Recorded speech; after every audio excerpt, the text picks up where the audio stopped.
திரு தனியரசு, OPS மீதான நடவடிக்கை, ஜெயலலிதாவுடைய மரணத்திற்கு பிறகான நடவடிக்கைகளையும் சந்தேகம் இருக்கு. நம்ம ஏற்கனவே பேசினதான்.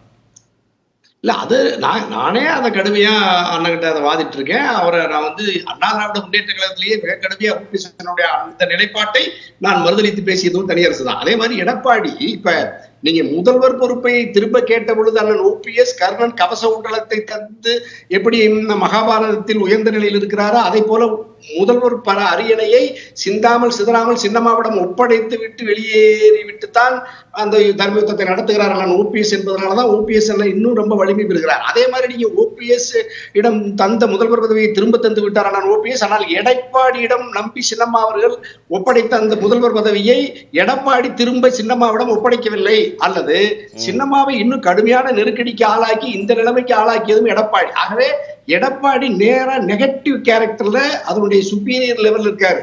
ஆகவே அண்ணன் ஓபிஎஸோடு ஒப்பிடுகிற பொழுது எடப்பாடி யாருக்கும் நம்பிக்கைக்குரியவர்களுக்கு விசுவாசத்தோடு பதவியை தந்தவர்களுக்கு அவர் நன்றியா இல்லை, விசுவாசமாக இல்லை என்பதனால் எடப்பாடியை மக்கள் ஏற்கவில்லை, அங்கீகரிக்கவில்லை.